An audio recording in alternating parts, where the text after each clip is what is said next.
Hello बच्चों, आज हम आपके पाठ 1 रासायनिक अभिक्रियाएं एवं समीकरण से ही रासायनिक अभिक्रियाओं के प्रकार, जो कि नेक्स्ट टॉपिक है। पहली क्लास में हमने बैलेंसिंग वाला किया था, एक वीडियो भेजी थी, तो आई होप आपने प्रैक्टिस की होगी। अब हम आज की क्लास में करेंगे रासायनिक अभिक्रियाओं के प्रकार। मैंने इसको बहुत ही सिंपल वे में समझाने की कोशिश करी है।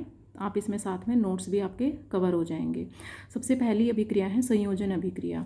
ये इन अभिक्रियाओं में दो या दो से अधिक अभिकारक मिलकर एकल उत्पाद बनाते हैं। इन अभिक्रियाओं को संयोजन अभिक्रिया कहते हैं। जैसे आपका उदाहरण है कोयले का दहन, carbon plus oxygen, carbon dioxide का निर्माण हो रहा है।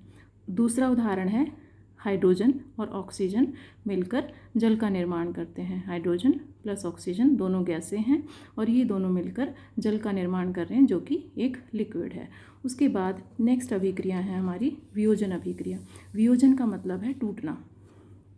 तो इनमें क्या होता है, इन अभिक्रियाओं में कोई अभिकारक टूटकर छोटे छोटे उत्पाद का निर्माण करता है, दो या दो से अधिक छोटे छोटे उत्पाद बनाता है। जैसे यहाँ पे है फेरस सल्फेट, ऊष्मा की उपस्थिति में इसका वियोजन होता है और ये फेरिक ऑक्साइड बनाता है, सल्फर डाइऑक्साइड और सल्फर ट्राइऑक्साइड बनता है। फिर इसके बाद नेक्स्ट वियोजन अभिक्रिया का उदाहरण है हमारा कैल्शियम कार्बोनेट, जिसे चूने का पत्थर भी कहा जाता है। ऊष्मा की उपस्थिति में इसका वियोजन होता है और इससे कैल्शियम ऑक्साइड और कार्बन डाइऑक्साइड बनती है।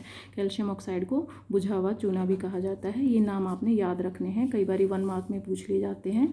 चूने के पत्थर का संकेत बताओ या बुझे हुए चूने का संकेत बताओ।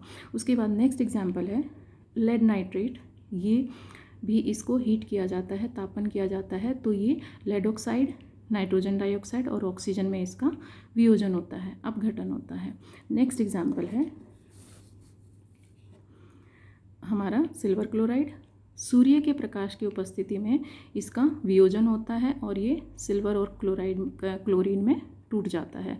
ऐसे ही सिल्वर ब्रोमाइड है, सूर्य की प्रकाश की उपस्थिति में इसका विघटन या वियोजन होता है और ये सिल्वर और ब्रोमीन में टूट जाता है, अपघटित हो जाता है।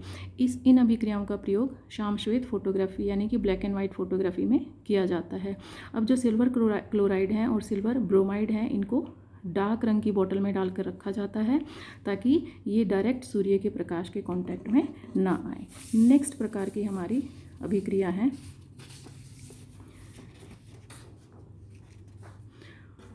ऊष्माक्षेपी अभिक्रिया। ऊष्माक्षेपी इन अभिक्रियाओं में उत्पाद के निर्माण के साथ साथ ऊष्मा भी उत्पन्न होती है। इन अभिक्रियाओं को ऊष्माक्षेपी अभिक्रिया कहते हैं। जैसे पहला है प्राकृतिक गैस का दहन। जब गैस का दहन होता है, प्राकृतिक गैस में मेन है हमारा मीथेन कंटेंट, ऑक्सीजन की उपस्थिति में इसका दहन होता है तो कार्बन डाइऑक्साइड, जल और बहुत अधिक मात्रा में ऊर्जा उत्पन्न होती है। तो इसीलिए इस अभिक्रिया को क्या कहते हैं, ऊष्माक्षेपी, क्योंकि अभिक्रिया होने के साथ साथ उत्पाद बनने के साथ साथ ऊष्मा भी इसमें उत्पन्न होती है। उसके बाद नेक्स्ट एग्जाम्पल है जो हमारी जीवित कोशिकाओं में होता है, श्वसन। पौधों में भी होता है, सारी जीवित कोशिकाओं में श्वसन होता है। तो इसमें क्या होता है, ग्लूकोज का ऑक्सीकरण होता है। ग्लूकोज का ऑक्सीजन की उपस्थिति में ब्रेक डाउन होता है, जिससे कार्बन डाइऑक्साइड निकलती है, जल उत्पन्न होता है और ऊर्जा उत्पन्न होती है, जो कि हमारी कोशिकाओं में एटीपी के रूप में संचित होती है। नेक्स्ट है ऊष्माशोषी अभिक्रिया। अगले प्रकार की अभिक्रियाएं हैं ऊष्माशोषी। शोषी का मतलब होता है सोखना, तो ये ऊष्माक्षेपी का ऑपोजिट है। इनमें ऊष्मा सोखी जाती है, ठीक है। तो जिन अभिक्रियाओं में ऊर्जा अवशोषित होती है उन्हें ऊष्माशोषी अभिक्रिया कहते हैं। यहाँ पे एग्जाम्पल देखो आप, ये एग्जाम्पल पहले भी आ चुका है, you can relate. Calcium carbonate, चूने का पत्थर, ऊष्मा अवशोषित होती है इस अभिक्रिया में और ये वियोजित होता है कैल्शियम ऑक्साइड और कार्बन डाइऑक्साइड में। अब ये अभिक्रिया हमने वियोजन में भी लिखी थी, सेम अभिक्रिया ऊष्माशोषी में भी यही उदाहरण दे रहे हैं। तो यहाँ पे हम एक क्वेश्चन करते हैं जो कि पेपर में जनरली आता है। आपको ये अभिक्रिया दे दी जाएगी और आपको नीचे ऑप्शंस दे दी जाएंगी कि ये किस प्रकार की अभिक्रिया है। उसमें वियोजन भी ऑप्शन होगा, उसमें ऊष्माशोषी भी होगा, उसमें कोई और तीसरा भी हो सकता है और एक ऑप्शन आपको मिलेगा वियोजन एवं ऊष्माशोषी। तो आपकी मोस्ट करेक्ट ऑप्शन जो आपकी सही ऑप्शन होगी वो क्या होगी, वियोजन भी हो रहा है इसमें और इसमें ऊष्मा भी सोखी जा रही है। नेक्स्ट एग्जाम्पल देख लो फिर आप इसमें। ये एग्जाम्पल भी हमने वियोजन अभिक्रिया में किया था। सिल्वर क्लोराइड, सूर्य के प्रकाश की उपस्थिति में इसका वियोजन हो रहा है और इसमें जो है ऊष्मा सोखी जा रही है। ठीक है, ये ऊष्मा जो है सूर्य के प्रकाश की है, सिल्वर में टूट रहा है और ये क्लोरीन गैस निकल रही है। उसके बाद है विस्थापन अभिक्रिया। विस्थापन का मतलब क्या होता है, विस्थापन नाम से ही क्लियर है कि यहाँ पर एक तत्व दूसरे तत्व को उसके यौगिक से विस्थापित कर देता है। अब इस अभिक्रिया में देखिए, यहाँ पे आयरन है, कॉपर सल्फेट है। कॉपर सल्फेट एक यौगिक है, ये आयरन कॉपर से अधिक अभिक्रियाशील है और अब जो प्रोडक्ट बने, उत्पाद बने, वहाँ पे देखिए सल्फेट पहले कॉपर के पास था, यहाँ पर सल्फेट आयरन के पास चला गया और कॉपर अलग हो गया। इसको हम थोड़ा सा डिटेल में, प्रैक्टिकल में भी आता है आपका ये, तो इसको हम थोड़ा सा डिटेल में करेंगे प्रैक्टिकल क्लास में भी।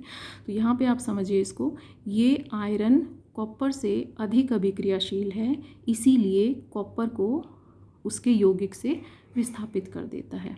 ठीक है, अब हमें ये कैसे पता चलेगा कौन किससे ज़्यादा अभिक्रियाशील है, ये एक श्रेणी दी हुई है आपकी बुक में, वो आपको लर्न करनी पड़ेगी। इसी का सेकेंड एग्जाम्पल है जिंक प्लस कॉपर सल्फेट।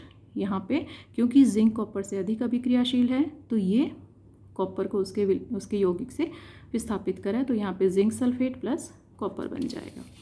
उसके बाद नेक्स्ट हम आते हैं द्विविस्थापन। विस्थापन में क्या हो रहा था, एक ही जो तत्व है वो विस्थापित हो रहा था। जो द्विविस्थापन है नाम से ही क्लियर है, यहाँ पर द्विविस्थापन अभिक्रिया में दो अलग अलग परमाणु या परमाणुओं के समूह का आपस में आदान प्रदान होता है। इसका उदाहरण देख लेते हैं। Sodium sulphate plus barium chloride. उत्पाद में क्या बन रहा है, उत्पाद में ध्यान से देखिए, सल्फेट यहाँ पे सोडियम के पास था, उत्पाद में सल्फेट बेरियम के पास चला गया तो बेरियम सल्फेट बन गया, और जो आपका क्लोराइड है वो पहले बेरियम के पास था, अब यहाँ पे किसके पास चला गया, सोडियम के पास। तो यहाँ पे सल्फेट और क्लोराइड का आयनों का आदान प्रदान हो रहा है, तो इसीलिए इसको क्या बोलते हैं, द्विविस्थापन अभिक्रिया, क्योंकि दो परमाणु या परमाणुओं के समूह का आदान प्रदान हो रहा है। नेक्स्ट है उपचयन और अपचयन। क्या होता है, उपचयन होता है जब कोई अभिक्रिया हो रही है और उसमें किसी भी पदार्थ में ऑक्सीजन की वृद्धि हो रही है, ऑक्सीजन गेन कर रहा है, तो उसको तो बोलते हैं उसका उपचयन हुआ है, उसका ऑक्सीडेशन हुआ है। अपचयन में क्या होता है, इसका अपोजिट होता है, जब अभिक्रिया में किसी पदार्थ में ऑक्सीजन की हानि होती है तो बोलते हैं उसका अपचयन हुआ है। अब एक ही अभिक्रिया में अपचयन और उपचयन दोनों हो सकते हैं, तो ऐसी अभिक्रियाओं को बोलते हैं रिडॉक्स अभिक्रियाएं या उपचयन अपचयन अभिक्रियाएं। जैसे ये एक उदाहरण आपका दिया हुआ है, ठीक है, क्यूप्रस ऑक्साइड प्लस हाइड्रोजन, उत्पाद बन रहे हैं कॉपर प्लस जल H2O। तो यहाँ पे हाइड्रोजन के पास ऑक्सीजन की वृद्धि हो रही है और CuO से ऑक्सीजन की हानि हो रही है, तो इसका अपचयन हो रहा है और इसका उपचयन हो रहा है। अब हम आ जाते हैं नेक्स्ट टॉपिक, संक्षारण। एक आम भाषा में संक्षारण को बोलते हैं जंग लगना। जब कोई धातु अपने आसपास वायुमंडल में, वातावरण में जो है नमी की मात्रा अधिक होती है, ठीक है, तो वो कमज़ोर पड़ने लग जाती है, उसकी सतह पर एक परत जमने लग जाती है। इसी प्रक्रिया को संक्षारण कहते हैं। अलग अलग धातुओं पर अलग अलग रंग की परत चढ़ती है। जैसे चांदी को अगर ये मॉइस्चर के संपर्क में आएगी, नमी के संपर्क में आएगी, तो उस पर एक ब्लैक कलर की लेयर बन जाती है।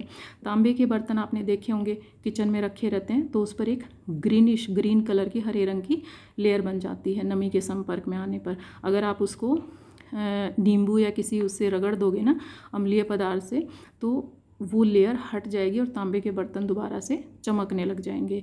ऐसी लोहे पर ब्राउन कलर की एक लेयर बन जाती है। ये बड़ी कॉमनली आपने ऑब्जर्व किया होगा। कोई भी आपके लोहे के बर्तन या लोहे का कोई भी, जैसे आपका गार्डनिंग का कोई भी आपका टूल बाहर रह जाता है बारिश के मौसम में, तो उस पर आपकी ब्राउन कलर की एक परत जम जाती है, धीरे धीरे वो झड़ने लग जाती है और वो धातु आपकी कमज़ोर पड़ने लग जाती है। तो आपके जो आपने देखा होगा लोहे के गेट वगैरह हैं, उस पर पेंट किया जाता है, या लोहे की जो भी आइटम आपके घर में होती हैं उस पर या तो तेल वगैरह लगा के रखा जाता है या उस पर पेंट किया जाता है। ऐसा क्यों किया जाता है, ताकि वो संक्षारण से बच सके, नमी के संपर्क में न आए। लास्ट टॉपिक है इस चैप्टर में विकृत गंधिता। विकृत का मतलब होता है बिगड़ जाना, गंधिता मतलब स्मेल। तो नाम से ही क्लियर है कि जो भी वसायुक्त या तैलीय खाद्य सामग्री है जिसमें ऑयल है, खाने वाली वस्तुएं जैसे आपकी मान लिया नमकीन है, फ्राइड चिप्स हैं, तो वो अगर लंबे समय तक रखे रह जाएं तो उनका टेस्ट और उनकी स्मेल जो है वो बदल जाती है। इसी को विकृत गंधिता कहते हैं। आपने जो हमारे चिप्स के पैकेट आते हैं उसमें विकृत गंधिता से बचाने के लिए, क्योंकि वो काफ़ी टाइम तक लंबे समय तक रखे रहते हैं, तो उसमें नाइट्रोजन गैस भरी जाती है, क्योंकि नाइट्रोजन गैस अक्रिय है। ठीक है, तो ये 1 मार्क में क्वेश्चन आ जाता है कि चिप्स के पैकेट को विकृत गंधिता से बचाने के लिए उसमें कौन सी गैस भरी जाती है, नाइट्रोजन गैस भरी जाती है। अब मैंने इस चैप्टर के मेन पॉइंट शॉर्ट में अच्छे से एक्सप्लेन कर दिए हैं। नेक्स्ट क्लास में हम इसके क्वेश्चंस डिस्कस करेंगे। Thank you.